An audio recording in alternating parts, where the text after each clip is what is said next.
Good day everyone, this is our report of Group 5. Topic is about the rise of social media.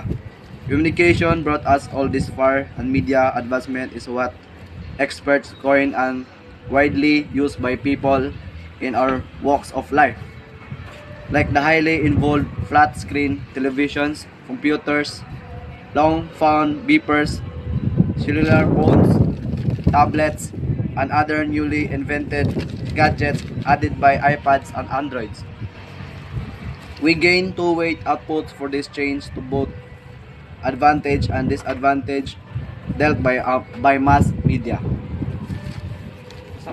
So according to Locke 1998, intimate taking, the social call of humans, the engaged behavioralist, even we are with friends, many of us we try to avoid chatting or gossiping. Disdaining these forms of verbal conduct and the people who indulge in them. He also said that, as never before, we are faced with Is a form of electronic communication where the users design some online communities in order to share personal information, insight that further create more connections all over the world. What are selfie and groupie?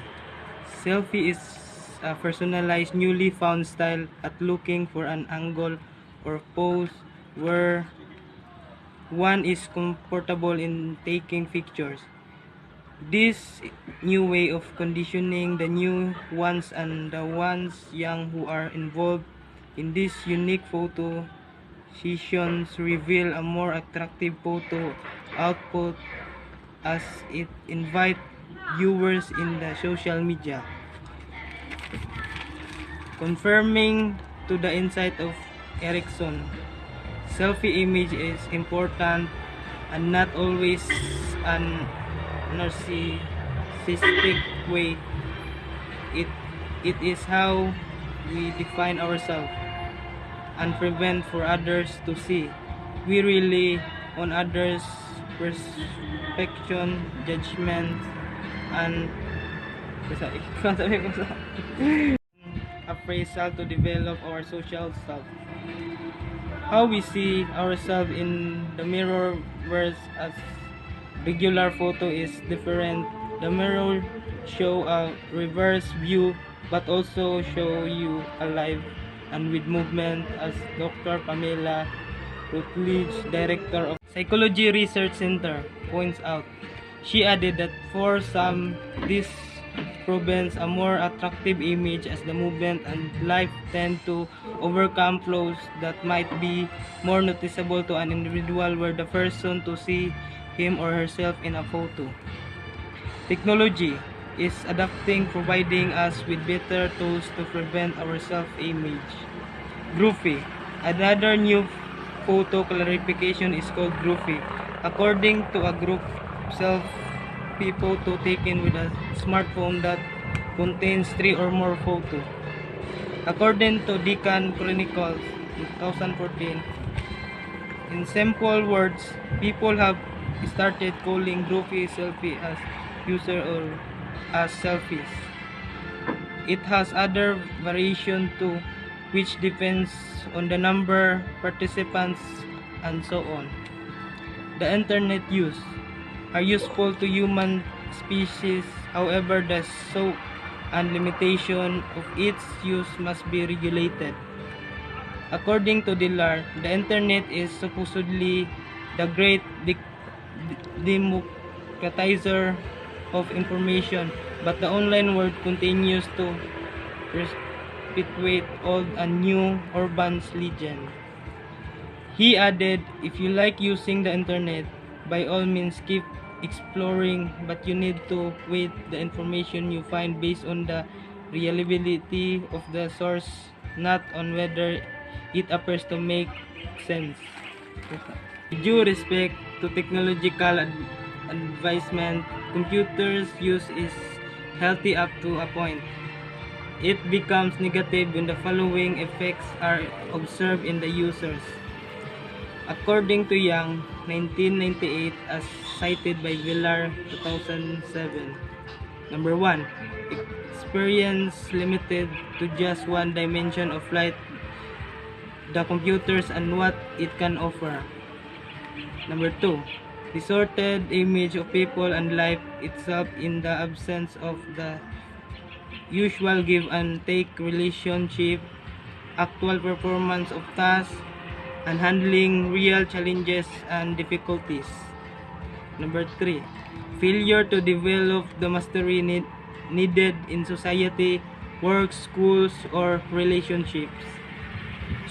Number 4. Social isolation and loss of the capacity for real intimacy since the addiction becomes a substitute for active life. Number 5. Depression. Number 6. Tendency to escape rather than find solution to problems. What is cyber addiction? So according to Villar, 2007, it is an addiction that became prevalent in the late 90s and continues to grow in cyber addiction. In fact, cyber addiction is the addiction to virtual realms of experience created through computers engineering. The addiction takes different form according to. These are the following addiction to online relationship according to Villar 2010. Cybersexual addiction, addiction to adult chat rooms or cyber porn, where most of the discussions pertain to sex. Cyber, relationship addiction, online friends, including cyber affairs, formed through chat rooms, bios that replace real friends and family. Addiction to the addicted. Co-addict can be a parents or siblings in the family that protect the addict and are called a codependent that find way to confine and show conditional affection instead of rejection. The worst is when a codependent become a supply and deliver other requests are pro in keeping support and tolerate and satisfy the either a date that co-addict feel a sense of resentment or develops a passive aggressive response with increasing and therefore into the situation as she gets satisfaction from the loved ones and healthy self-destructive behavior. Finally, Japanese surgeon named Akumori found out that this video game has in control over young individuals who engage with a habitually where stories of beta brainware movement was verified in this study. The frontal lobe of the brain was used by the video games. The frontal lobe, on the other hand, serves and regulator of decision-making, origination, and willpower or self-discipline. Digital detox, where a person is denied access to the internet and digital device for general days. But the time, Britt checked himself into a digital detox center. He was unemployed and neglected his hygiene and had lost his friend. What you can do. Check your tone. Communication is carried by words, voice inflection, facial expression, and body language.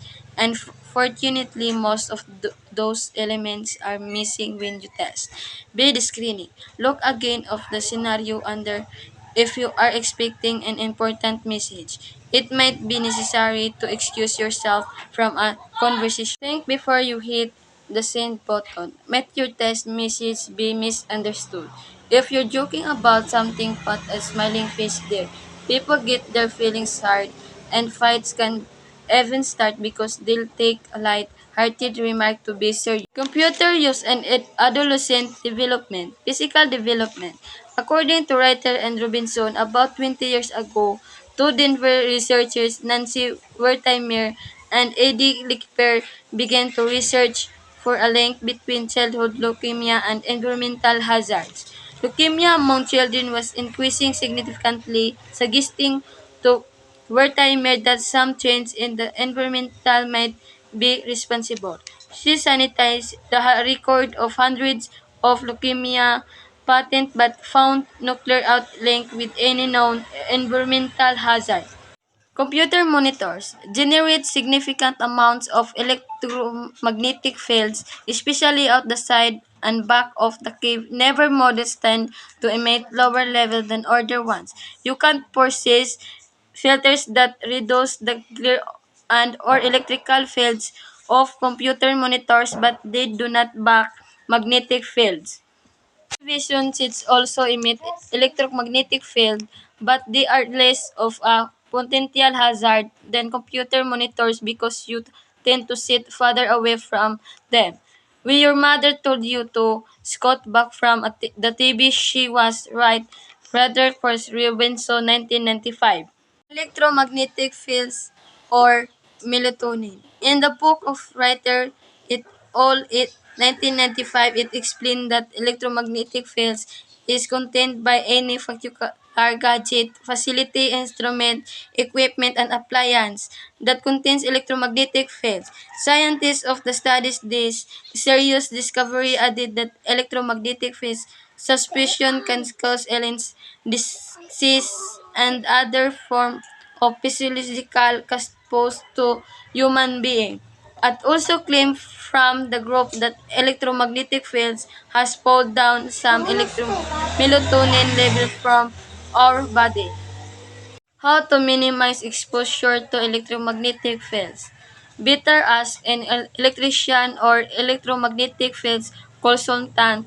The WHO 2016 report that some member of the public have attribute of this diffuse collection of symptoms to low level of exposure to electromagnetic fields at home. Cognitive development, socio-emotional development, family